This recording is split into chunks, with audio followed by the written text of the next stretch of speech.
حدیث پاک میں بھی آتا ہے کہ جب آدمی برے اعمال کرتا ہے تو دل کے اندر ایک سیاہ نقطہ لگ جاتا ہے، اور پھر نقطے اتنے بڑھ جاتے ہیں کہ دل بالکل مردہ ہو جاتا ہے۔ یاد رکھیں یہ جو دل ہے نا، دل یہی پورے جسم کا بادشاہ ہے۔ اگر یہ مردہ ہو جائے، یہ کالا ہو جائے، تو پھر یہ انسان جو ہے نا، اب ایک گاڑی کے اوپر آپ بیٹھے ہیں، جی بھائی اپنا شہادت صاحب، آپ ایک گاڑی میں بیٹھے ہیں، موٹر سائیکل پہ بیٹھے ہیں، اور پھر آپ دیکھیں موٹر سائیکل کی مثال دیتے ہیں، کیوں ابو بکر صاحب؟ موٹر سائیکل میں بیٹھتے ہیں تو یکدم آندھی چلتی ہے، آندھی چلتی ہے تو ایک شاپر ہمارے منہ کے اوپر آ کے لگ جاتا ہے، تو ہم ادھر ادھر موٹر سائیکل اس طرح کر دیتے ہیں۔ اسی طریقے سے گاڑی کی مثال میں آپ کو دے سکتا ہوں، سفر کرنے کا موقع بنتا ہے تو بہت شدید طوفان آ جاتا ہے، اتنی تیز بارش ہوتی ہے، اتنا شدید طوفان ہوتا ہے، تو وہ جو آگے ہوتی ہے نا سکرین، وہ سکرین جو ہے وہ اندھی ہو جاتی ہے، بارش اتنی ہوتی ہے، وہ ویپر اس کے اوپر مارتے نظر ہی نہیں آتا، جس کی وجہ سے جو ہے اپنا ویپر نہیں مارتے ہیں تو وہ پھر بھی نظر نہیں آتا، تو پھر ہمیں کیا کرنا پڑتا ہے؟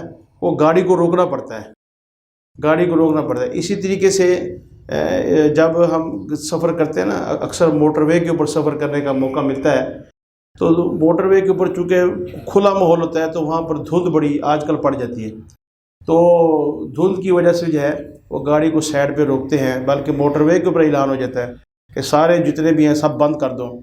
تو بیٹا یہ جو آنکھیں ہیں نا، ٹھیک ہے نا، یہ بڑی چیز ہے، جب یہ اس سے کچھ نظر آئے گا تو چلے گا، نہیں نظر آئے گا تو آدمی نہیں چلے گا۔ تو یہ دل جو ہے جب یہ سیاہ ہو جاتا ہے تو پھر آدمی برے کام ہی کرتا ہے، کیونکہ نظر نہیں آتا۔ برے کام اس لیے میں کہہ رہا ہوں کہ جب ایک چیز نظر نہیں آتی تو پھر آدمی نقصان ہی کرتا ہے، وہ اچھی چیز، اچھا کام نہیں ہو سکتا۔ پھر آپ سڑک پہ گاڑی چلائیں اور اندھے ہو جائیں، آنکھیں بند کر لیں، تو آپ کی گاڑی کسی نہ کسی جگہ جا کے لگے گی، اگلے کا بھی نقصان ہوگا، آپ کا بھی نقصان ہوگا، ٹھیک ہے۔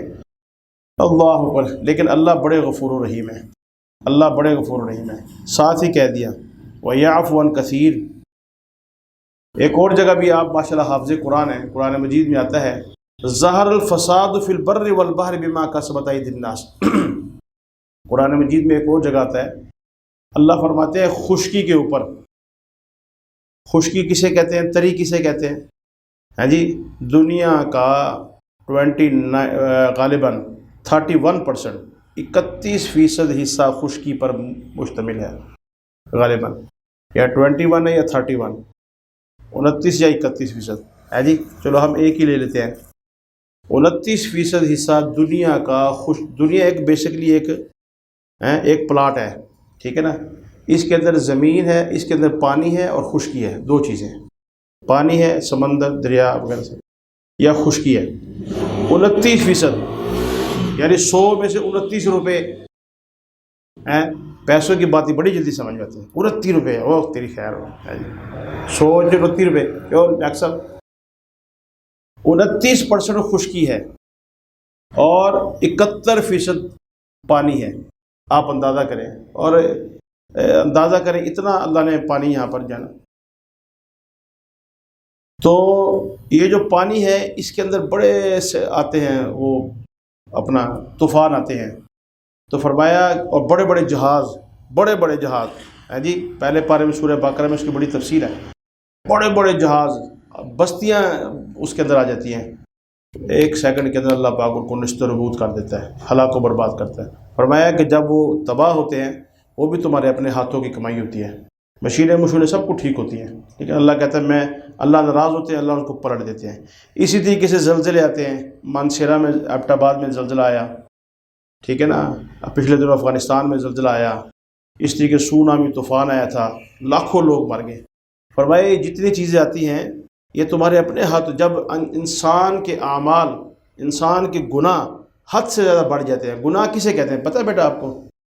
یہ گناہ ہے سارے، یہ ٹی وی دیکھنا گناہ ہے، یہ عورتیں جو ناخن کے اوپر پالش لگاتی ہیں یہ گناہ ہے، عورتیں جو بے پردگی کرتی ہیں یہ گناہ ہے، گالی گلوچ کرنا گناہ ہے، ٹھیک ہے نا جی، ایک دوسرے کو بے عزتی کرنا یہ گناہ ہے، ٹھیک ہے نا جی، چوری کرنا گناہ ہے، چھٹی کرنا بھی گناہ ہے، سبق نہ یاد کرنا بھی گناہ ہے، استاد کی بے ادبی کرنا بھی گناہ ہے، قرآن مجید سامنے پڑھا ہے اس کو صحیح یاد نہیں کر رہے، بس ساتھ والے ساتھی کے ساتھ باتیں کر رہے ہیں، یہ بھی گناہ ہے۔ اور جب گناہوں پر سزا ہوتی ہے تو طوفان آتے ہیں، تو جب بچے آپس میں باتیں کر کے گناہ کرتے ہیں استاد جی ڈنڈا مارتے ہیں، وہ بھی تو عذاب ہونے نا، کیوں جی زمین کے اوپر آگے کہ نہیں استاد جی ایسے کہ نہیں، استاد بھی ڈنڈا مارتا ہے نا، وہ بھی پھر زلزلہ ہی ہوتا ہے، جب بچے کو ڈنڈا لگتا ہے تو زلزلہ ہی آ جاتا ہے، آتا ہے نہیں آتا بھائی؟ ہاں آتا ہے، جس کے اوپر زلزلہ ہے وہ ہنسدے پہ نے۔ فرمایا اللہ تبارک تعالیٰ فرماتے ہیں کہ میں بہت سارے ویسے گناہ معاف کر دیتا ہوں۔ اور آپ کو ایک مزیداری کی اور بات بتاؤں، ایک اور آیت میرے ذہن میں 14ویں پارے میں، حافظ صاحب 14ویں پارے میں اللہ فرماتے ہیں وَلَوْ يُؤَاخِذُ اللَّهُ النَّاسَ بِظُلْمِهِمْ مَا تَرَكَ عَلَيْهَا مِن دَابَّةٍ وَلَن يُؤَخِّرُ إِلَىٰ أَجَلٍ مُّسَمًّى۔ کیا بات ہے، یہ بھی 14ویں پارے کی آیت ہے۔ اللہ کہتا ہے کہ اگر میں یہ وَيَعْفُو عَنْ كَثِيرٍ کے تحت بتا رہا ہوں، یہ بھی ایک مزیداری کی بات ہے۔ کیسا اللہ کا نظام دیکھیں، کتنا رحیم ہے، کتنا کریم ہے، اللہ اکبر، بڑا رحم کرنے والا ہے۔ اور موسیٰ علیہ السلام کا دور کا واقعہ ہے نا، جب وہ قارون فرعون کا واقعہ ہوا، تو فرعون جب ڈوبنے لگا تو جبرائیل علیہ السلام، روایات میں آتا ہے کہ جبرائیل علیہ السلام نے اس کی آنکھوں میں اور منہ میں مٹی ڈال دی۔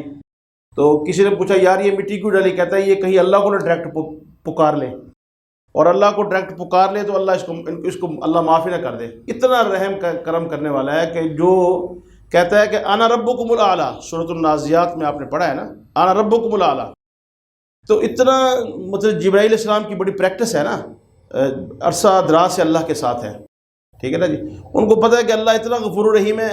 اگر فرعون نے موسیٰ کہہ رہا ہے، اگر اس نے ڈائریکٹ رابطہ کر لیا نا، ڈائریکٹ، جیسے ہمارے بزرگ فرماتے ہیں کہ ڈائریکٹ کنیکشن کرو اللہ کے ساتھ، اگر اس کا کنیکشن ڈائریکٹ ہو گیا تو اللہ نے کہنا یار چل موسیٰ چھاڑ، چلے کوڑ چانس دے دو، تو منہ میں مٹی ڈال دی، ٹھیک ہے نا۔ تو اللہ سورہ 14ویں پارے میں اللہ کہتا ہے وَلَوْ يُؤَاخِذُ اللَّهُ النَّاسَ بِظُلْمِهِمْ، اگر میں تمہارے ظلموں کی بدولت، ظلم مطلب ظلم کا یہاں معنی گناہ ہی ہے، اگر جو تم گناہ کرتے ہو، جو تم زیادتیاں کرتے ہو، ٹھیک ہے نا، آپ کو سمجھانے کے بتا رہا ہوں، مثال کے طور پر فجر کی نماز کا ٹائم تھا، نہیں پڑھی، زیادتی نہیں ہے، ظلم ہے نا۔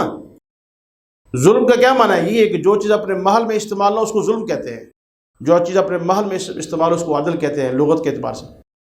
تو صبح کے وقت یہ ماتھا، اس کا محل مصلی تھا، یہ ماتھا مصلی پہ نہیں لگا، یہ ماتھا لگا بستر کے اوپر، ہاں جی، امی نے اٹھایا بیٹا اٹھو، بہن نے اٹھایا، ابو نے اٹھایا، اور ہم جو ہے نا وہ کپڑا اٹھا کے ماتھے پہ لگا رہے ہیں، الٹا لیٹ رہے ہیں، دائیں بائیں آگے پیچھے، حتیٰ کہ ہم نے طلباء کو دیکھا ہے، ہمارے تو بچوں ہیں، واش روم میں گھس کے چھپنا گوارا کرتے ہیں، نماز کے لیے پھر بھی کمی پیچھے کوتاہی کر جاتے ہیں، کہنا یار ہے نماز کے ٹائم ہے واش روم میں جواڑ جاؤ، ہے جی، ٹوٹی بھی تیز کر دیتے ہیں۔ چلو استاد کو پتہ لگے کہ بندہ، ساری دادی کسی کو کہتے تھی کی مصروف ہے باہر آ فٹافٹ۔ اگر تمہارے فرض کرو کہ فجر کی نماز نہیں پڑھی تو اللہ فرماتا ہے کہ میرا قانون یہ کہتا ہے کہ میں تمہیں پکڑ کے تمہیں سزا دوں، یہ بظلمہم وَلَوْ يُؤَاخِذُ اللَّهُ النَّاسَ بِظُلْمِهِمْ، فرمایا اگر میں اس طرح پکڑنا شروع کر دوں نا تو مَا تَرَكَ عَلَيْهَا مِن دَابَّةٍ، دابہ کہتے ہیں چلنے والے کو، وَمَا مِن دَابَّةٍ فِي الْأَرْضِ عَلَى اللَّهِ رِزْقُهَا، آتا ہے نا 12ویں پارے میں، دابہ کہتے ہیں ہر چلنے والی چیز کو، کیڑے کو بھی دابہ کہتے ہیں، بکری کو بھی دابہ کہتے ہیں، انسان کو بھی دابہ کہتے ہیں، ہاتھی کو بھی دابہ کہتے ہیں۔ فرمایا کہ اگر میں تمہیں پکڑنا شروع کر دوں، فجر کی نماز کی وقت نہیں پڑھی پکڑ لوں، چل بھی ادھر آ، زہر کے وقت پکڑ لوں، چل بھی زہر کی نماز نہیں پڑھی، عصر کی نماز نہیں پڑھی، مغرب کی نہیں پڑھی، عشاء کی نہیں پڑھی، آج ادھر پکڑنا شروع کر دوں، جھوٹ بولا فوراً، اللہ تو پکڑ سکتا ہے نا، اللہ تو بالکل، اللہ کیا کہتا ہے قرآن مجید میں کہاں ہوں، نحن اقرب الیہ من حبل الورید وَإِذَا سَأَلَكَ عِبَادِي عَنِّي فَإِنِّي قَرِيب، میرے بندے پوچھے کہاں ہوں تو بتاؤ میں یہاں ہوں، بالکل سینے کے اوپر اللہ کھڑے ہوئے ہیں، بالکل یہاں پر قریب، فوراً پکڑ لیں۔ لیکن اللہ کہتا ہے نہیں، میں تمہیں معاف کر دیتا ہوں، وَيَعْفُو عَنْ كَثِيرٍ، میں تمہیں معاف کر دیتا ہوں، ٹھیک ہے نا۔ اور ساتھ میں یہ بھی کرایا، یہ بھی بتایا کہ میری طاقت کا تمہیں پتہ ہے، اگلی آیت میں اللہ طاقت کا اظہار کریں، وَمَا أَنْتُمْ بِمُعْجِزِينَ فِي الْأَرْضِ، تم مجھے زمین میں تھکا نہیں سکتے، تم مجھے ہرا نہیں سکتے، تم مجھ سے چھپ نہیں سکتے، کہاں چھپو گے، ٹھیک ہے نا۔ کوئی دنیا میں ایسی جگہ نہیں ہے کہ جہاں ہم اللہ سے چھپ جائیں۔ میں نے کل درس میں اگر آپ بیٹھے ہیں تو میں نے کل بھی بتایا تھا کہ کہاں چھپ کے گناہ کریں، ہاں جی، کتنا کا وقت ہے گا صحیح، ساڑھے کو 5-7 منٹ ہے نا، بھائی میں ایک آخری بات تو، انسان اللہ سے چھپ سکتا ہے؟ لالا جی میں کل درس دے رہا تھا تو مجھے وہاں پر کچھ آیات یاد آ گئی، یہاں بھی مناسبت سے آ رہی ہیں۔ اللہ فرماتے ہیں کہ ومان تم مجھے تھکا نہیں سکتے، تم مجھے ہرا نہیں سکتے، تم مجھے دبا نہیں سکتے، تم مجھ سے چھپ نہیں سکتے۔ اور دوسری بات، ایک تو یہ ہے کہ تم یہ نہیں کر سکتے، دوسرا یہ ہے کہ وما لکم من دون اللہ من ولی ولا نصیر، میرے علاوہ تمہارا کوئی مددگار نہیں ہے، نہ میرے علاوہ تمہارا کوئی دوست ہے۔ سب سے بہترین مخلص دوست انسان کا اللہ کے علاوہ کوئی نہیں ہے۔ کائنات کے اندر اگر ہم کسی انسان میں مخلص دوست کی مثال دے سکتے ہیں جس کو کوئی غرض نہیں ہے، تو بیٹا وہ دو ہستی ہیں، ایک استاد ایک ماں۔ یاد ہے، باپ کا بڑا مرتبہ ہے، بڑا مرتبہ ہے، میں اس میں کوئی شک نہیں کرتا، میں خود بھی باپ ہوں، لیکن ایک انسان کے لیے زمین کے اوپر اگر کوئی مخلص رشتے ہیں تو وہ دو ہیں، ایک استاد ایک اس کی ماں۔ میں آپ کا استاد ہوں، یہ آپ کے استاد ہیں، ہمیں آپ سے کوئی غرض نہیں ہے۔ اب تو ہمارے بچے، یہ ہماری اولاد ہیں، یہ بھائی مولانا یاس صاحب ہمارے شاگرد ہیں، بھائی ابو بکر صاحب ہیں ہمارے بھائی ساتھی، بھائی لیاقت صاحب، یہ سارے ہم سے پڑھ کے گئے ماشاء اللہ۔ اب دیکھو نا، یہ مجھ سے بڑے بڑے لگتے ہیں سارے، ٹھیک ہے نا؟ پوچھو ان سے کتنا ہم ان کے گھروں میں جاتے ہیں، ان سے روٹی کھاتے ہیں، چائے پیتے ہیں، ہمیں ٹائم ہی نہیں ہوتا۔ مجھے تو آج تک نہیں یاد کہ پتہ نہیں کب ان کے گھروں میں، ہمیں کوئی غرض نہیں، آپ سے ہمیں کوئی غرض نہیں، آپ بڑے پھلے پھولے آگے بڑھیں۔ دوسرا، ماں کو کوئی غرض نہیں ہوتی کہ میرا بھائی، اور ان کے اندر پھر بھی غرض کا شائبہ شامل ہو سکتا ہے، لیکن اللہ کے اندر تو وہ بھی نہیں ہے، اللہ کو کوئی غرض نہیں۔ فرمایا کہ مجھ سے بہترین دوست، ولی کہتے ہیں دوست کو، ولی اللہ نہیں کہتے، ولی اللہ، مجھ سے بہترین دوست اور مددگار کوئی نہیں ہے، ٹھیک ہے نا جی؟ اور آخری چھوٹی سی بات بتا کے آپ کو پھر چھٹی لیتے ہیں۔ فرمایا کہ تم مجھے عاجز نہیں کر سکتے، بتاؤ ہم چھپ کے کہاں گناہ کریں؟ مولانا بتاؤ، قرآن مجید کے اندر آتا ہے، یاسین سورت پڑھی آپ نے نا؟ یاسین سورت میں کیا آتا ہے استاد جی؟ الیوم نختم علی افواہہم وتکلمنا ایدیہم وتشہد ارجلہم بما کانوا یکسبون، وہی یکسبون۔ قیامت والے دن انسان جیسے یہاں ڈھیٹ ہے وہاں بھی ڈھیٹ ہوگا، روایات میں آتا ہے وہاں بھی انسان جھوٹ بولنے سے نہیں باز آئے گا، نہیں نہیں نہیں نہیں نہیں۔ ہاں جی، جیسے ہمارے اکثر شاگرد ہوتے ہیں، ہمارے اولاد ہوتے ہیں، ابا جی تو تو پتہ بھی نہیں لگیا، میں تو نماز پڑھی تھی تو پتہ ہی نہیں گا، ابو جی میں پڑھ کے آ رہا ہوں، ابو سے جھوٹ بول لیتے ہیں۔ استاد جی کو کہیں گے استاد جی مجھے بخار ہے، حالانکہ بخار نہیں ہوتا، جھوٹ بولتے ہیں نا۔ انسان یاد رکھے، اللہ کے نبی نے فرمایا کہ مومن سب کچھ ہو سکتا ہے لیکن جھوٹا اور بخیل نہیں ہو سکتا، یاد رکھیں یہ مومن کی صفات ہے، یہ انتہائی معیوب ہے۔ مومن بخیل نہیں ہوتا، اس لیے بیٹا اپنی حیثیت کے مطابق تھوڑا تھوڑا صدقہ بھی کیا کرو۔ جو ساتھی دیکھو نا اپنے میں کمزور، اس کو 5 10 20 روپے 50 روپے اپنی حیثیت میں دے دیا کرو، ٹھیک ہے نا؟ صدقہ کرو نا انشاءاللہ آج کے بعد، 5 روپے 10 روپے، اور ٹوفی شوفی ساتھ والے کو کھلا دیا کرو، ساری ٹوفیاں خود ہی کھا جاتے ہو، ساری گولیاں آپ ہی کھائیے، دوسروں کو بھی کھلایا کرو۔ اور اسی طریقے سے جو ہے جھوٹ نہیں بولنا، فرمایا اللہ کے نبی نے کہ مومن بزدل بھی ہو سکتا ہے، یہ بھی آتا ہے، مومن جو ہے اس کے اندر یہ چیزیں لیکن مومن بخیل نہیں ہوتا اور مومن جھوٹا نہیں ہوتا، دو کام مومن نہیں کرتا۔ تو قرآن مجید کی سورہ یاسین میں آتا ہے کہ اللہ کہتے ہیں قیامت جب یہ جھوٹ بولے گا، یا اللہ مجھے تو پتہ نہیں، میں نے گناہ نہیں کیا، اللہ فرمائے گا ٹھیک ہے اس کے منہ بند کر دو۔ فرمایا الیوم نختم علی افواہہم، منہ کے اوپر تالا لگ جائے گا، تالا، وتکلمنا ایدیہم وتشہد ارجلہم بما کانوا یکسبون، یہ ہاتھ گواہی دیں گے، یہ ہاتھ بولیں گے۔ اب آپ کے استاد جی ہاتھ کیسے بول سکتے ہیں؟ تو اب کون بول رہا ہے؟ یہ بھی تو لوتھڑا ہی ہے نا میرے بھائی، یہ لوتھڑا ہے، زبان تھوڑی بول رہی ہے، زبان تھوڑی بول رہی ہے۔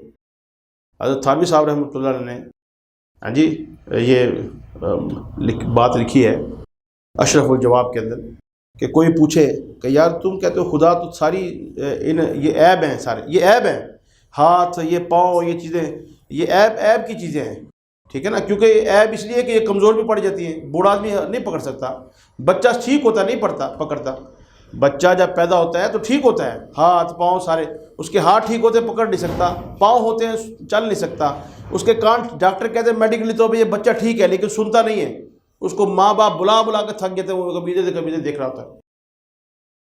تو یہ جو چیزیں اعضاء ہیں نا ہمارے جسم پر اعضاء، یہ سارے کے سارے عیب ہیں بنیادی طور پر، بات سمجھے کہ نہیں؟ تو حضرت تھانوی صاحب نے تو لکھا ہے کہ بھئی کسی دہریے نے کہا کہ بھئی تم کہتے ہو خدا تو ان عیبوں سے پاک ہے، تو تم کہتے ہو خدا قیامت والے دن بولے گا، دیکھے گا، خدا قرآن میں آتا ہے دیکھتا ہے، سنتا ہے، بولتا ہے، ان اللہ سمیع بصیر، ان اللہ سمیع علیم، قرآن مجید میں آتا ہے سارا۔ تو حضرت تھانوی صاحب رحمۃ اللہ نے جواب دیا ہے کہ ضروری نہیں ہے کہ بولنے کے لیے زبان کی ضرورت ہو، یہ تو اللہ نے قاعدہ بنا دیا ہے، بول صاحب قاعدہ بن گیا نا، دیکھو نا یہ قاعدہ ہے کہ پیاس لگے گی تو پانی پئیں گے، تو یہ قاعدہ اللہ ختم کر دے، پیاس لگے پانی نہ پیے، بڑے واقعات ہیں۔ یہ قاعدہ ہے کہ آگ جو ہے نا جلاتی ہے، یہ قاعدہ ہے، لیکن ابراہیم علیہ السلام کو نہیں جلایا، یہ قاعدہ ہے، اللہ نے الٹا کر دیا، اب ساری طرف آگ ہی آگ، لیکن ابراہیم علیہ السلام نہیں جل رہے۔ یہ قاعدہ ہے کہ پانی ڈبوتا ہے، لیکن اس کو موسیٰ علیہ السلام کو نہیں ڈبویا، کدھر گیا قاعدہ ہے نا؟ یہ چھری کاٹتی ہے، قاعدہ ہے، اصول ہے، ضابطہ ہے زمانے میں، اسماعیل علیہ السلام کو نہیں کاٹا، بات ختم ہوگی، اس کی مرضی کرے کرے نہ کرے نہ کرے، اور بھائی سمجھے کہ نہیں بات؟ تو حضرت تھانوی صاحب نے فرمایا کہ بھی کان سنتا ہے، مانتے ہو؟ وہ دہریہ کہتا ہے ہاں سنتا ہے، کہتا ہے کان ہمیں سننے کے لیے کان کی ضرورت ہے، تو کان کو سننے کے لیے کس چیز کی ضرورت ہے؟ چپ۔ بولنے کے لیے ہمیں کس کی ضرورت ہے؟ میں زبان کی ضرورت ہے، اور میں اگر زبان کو بولنا پڑے کوئی بات نہیں، آنکھ کو ہمیں دیکھنے کے لیے آنکھ کی ضرورت ہے، اور آنکھ کو دیکھنے کے لیے کس چیز کی ضرورت ہے؟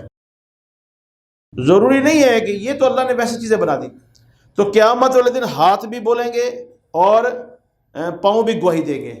کتنے گواہ ہو گئے مول صاحب؟ 2 گواہ ہو گئے۔ اب مجھے بتاؤ کوئی آدمی ان 2 گواہوں سے ہٹ کے گناہ کر سکتا ہے؟ آپ اپنے ہاتھوں سے چھپ کے گناہ کر سکتے ہیں؟ اپنے پاؤں سے چھپ کے گناہ کر سکتے ہیں؟ نمبر 3 سورہ بنی اسرائیل 15ویں پارے میں اللہ کہتا ہے اقرا کتابک کفا بنفسک الیوم علیک حسیبا۔ قیامت دن اللہ پاک نامہ مال بھیجیں گے اور کہیں گے تو چپ ہو جا، اب تمہارا نفس ہی بولے گا۔ انسان کا نفس انسان کے خلاف گواہی دے گا، 15ویں پارے میں آتا ہے۔ کتنے گواہ ہو گئے جی؟ 3۔ اسی سورہ بنی اسرائیل میں آتا ہے ان السمع والبصر والفؤاد کل اولئک کان عنہ مسئولا۔ اے سارے مفعول ان کے ہوتے ہیں، مسئول مفعول کا صیغہ ہے نا، ان السمع والبصر والفؤاد۔ کتنے گواہ ہو گئے صحیح؟ یعنی 6 گواہ ہو گئے، یعنی کان بھی ہمارے خلاف گواہی دیں گے، آنکھیں بھی ہمارے خلاف گواہی دیں گی، اور دل بھی ہمارے خلاف گواہی دے گا۔ اور غالباً حامیم سجدہ کتنے پارے میں آتی ہے؟ 24ویں پارے میں آتی ہے، ہاں جی، فمن اظلم کے اندر حتی اذا ما جاؤها شہد علیم سمعهم وابصارهم وجلودهم۔ جلود جلد کو کہتے ہیں، یہ جلد، یہ چمڑا، یہ چمڑا نہیں، یہ چمڑا، یہ چمڑا انسان کے خلاف گواہی دے گا۔ چمڑا، مجھے بتاؤ کہ جسم کا کون سا عضو ہے جس کے اوپر چمڑا نہیں ہے؟ سر کے اوپر چمڑا، ناک پہ چمڑا، کان پہ چمڑا، ہاتھ پہ چمڑا، پاؤں پہ چمڑا، پیٹ پہ چمڑا، پیٹھ پہ چمڑا، اور یہ چمڑا سارا گواہی دے گا۔ بتاؤ یار انسان کیسا یار، انسان پاگل ہو جائے گا۔ انسان سوچے گا یہ آپ چمڑے سے چھپ کے گناہ کر سکتے ہیں؟ یہ چمڑا ہمارے خلاف۔ اللہ کے دیکھو نا، جب عدالت، جب جوڈیشل کاروائی شروع ہوگی نا اللہ کی، جب اللہ کی سپریم کورٹ لگے گی تو اللہ کے گواہ دیکھو، انسان وہاں جھوٹ بولے گا۔ حدیث پاک بخاری شریف کی روایت ہے، انسان جھوٹ بولے گا وہاں پر، مجھے کچھ پتہ نہیں ہے، میں نے کوئی گناہ نہیں کیا۔ اللہ اکبر کبیرہ۔ ان علیکم لحافظین کراما کاتبین یعلمون ما تفعلون۔ سورۃ الانفطار ہے نا اپنا، کس کے انفطار ہے، اس کے اندر دیکھو 8واں گواہ آ گیا، ان علیکم لحافظین کراما کاتبین یعلمون ما تفعلون۔ یہ 2 فرشتے بیٹھے ہیں، آپ ادھر دیکھ رہے ہیں، یعلم خائنۃ الاعین وما تخفی الصدور۔ آنکھوں کی خیانت کو بھی جانتے ہیں، دل کے کھٹکے کو بھی جانتا ہے خدا۔ ہم ابھی سوچ رہے ہوتے ہیں، خدا کو پہلے پتہ چل جاتا ہے، ابھی ہم نے آنکھ پھیر نہیں ہوتی ہے۔ یہ 29ویں پارے میں آتا ہے سورۃ الحاقہ کے اندر، اللہ کو پہلے پتہ چل جاتا ہے آنکھ چوری کرنے لگا ہے، یہ بد نظری کرنے لگا ہے، بد نظری کرنے لگا ہے۔ حدیث کے اندر اماں فاطمہ زہرا رضی اللہ تعالیٰ عنہا فرماتی ہیں، عورتیں سن رہی ہیں بات، عورتیں بھی بیان سنیں، اماں فاطمہ زہرا کے الفاظ ہیں کہ مردوں کو تو چاہیے کہ وہ باحیا رہیں، اور عورتوں کے بارے میں اماں فاطمہ زہرا فرماتی تھی کہ ان کو اپنی آنکھوں پہ کنٹرول کرنا چاہیے،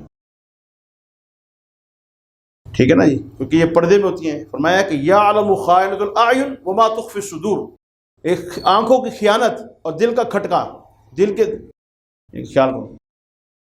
کتنے گواہ مول صاحب؟ 8 سورۃ الزلزال پڑھو، اذا زلزلت الارض زلزالها واخرجت الارض اثقالها وقال الانسان ما لها۔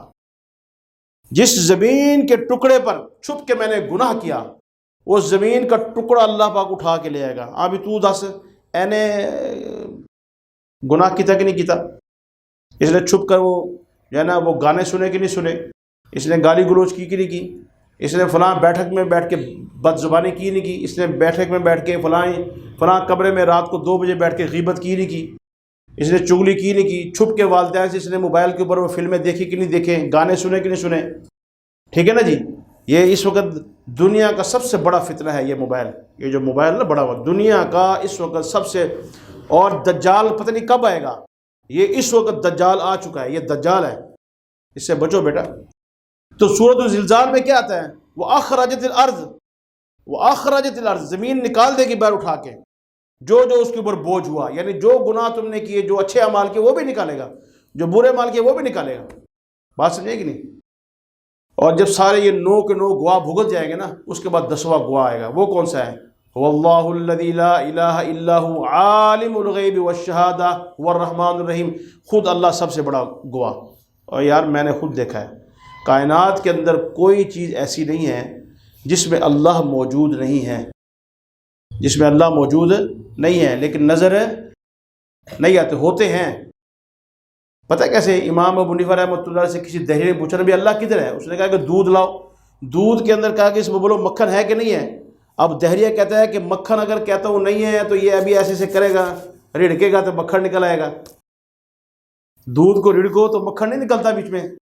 وہ دہریے تھے نا، دہریے خدا کو نہیں مانتے تھے، انہوں نے کہا امام ابو حنیفہ سے اللہ کدھر ہے؟ وہ اللہ کو نہیں مانتے نا دہریے۔ تو امام صاحب نے کہا اچھا میں تمہیں بتا دوں اللہ کدھر ہے، جاؤ دودھ کا لے گا، دودھ کا ڈول لے کے آئے، دودھ کا ڈول ہے تو مکھن دودھ سے نکلتا ہے نا۔ اور یار بولو تو صحیح میاں، دودھ نہ پلانا مجھے ہیں، لیکن بتاؤ تو صحیح نا دودھ میں مکھن ہوتا ہے کہ نہیں ہوتا؟ اب وہ کہتے ہیں کہ دودھ، امام صاحب نے فرمایا کہ دیکھو مجھے بتاؤ مکھن کدھر ہے اگر ہے تو۔ اب وہ دہریہ بڑا پریشان ہوا، کہتا ہے اگر میں کہتا ہوں کہ مکھن نہیں ہے تو امام صاحب ابھی اس کو رڑکیں گے تو اس میں سے مکھن باہر نکال لیں گے، اور اگر میں کہتا ہوں کہ ہے تو امام صاحب کہتے ہیں کتنے گئے، ہاتھ لگاؤ تو مکھن تو نہیں ہاتھ میں آتا، وہ دودھ ہاتھ میں آتا ہے نا۔ تو اسی طرح کی کائنات کی ہر چیز کے اندر اللہ موجود ہے، اس لیے ڈرا کرو بیٹا، سب اس کے لیے تیاری کریں گے ان شاء اللہ تعالیٰ۔ آج کے بعد سبق کی چھٹی نشتہ پٹھانا نکال کرو، سبق کی چھٹی نہیں ہوگی، اور کوتاہی بھی نہیں کرنی ہے، اساتذہ کا ادب بھی، احترام بھی، اور اپنے ادارے کا خیال بھی، اور اساتذہ کے لیے دعائیں بھی کیا کرو، یہ بڑی محنت کرتے ہیں تمہارے لیے، اور اپنے ادارے کے لیے، اپنے بڑوں کے لیے، ماں باپ کے لیے احترام بیٹا۔ اللہ آپ کو جزائے خیر۔ آخر دعوانا الحمدللہ رب العالمین۔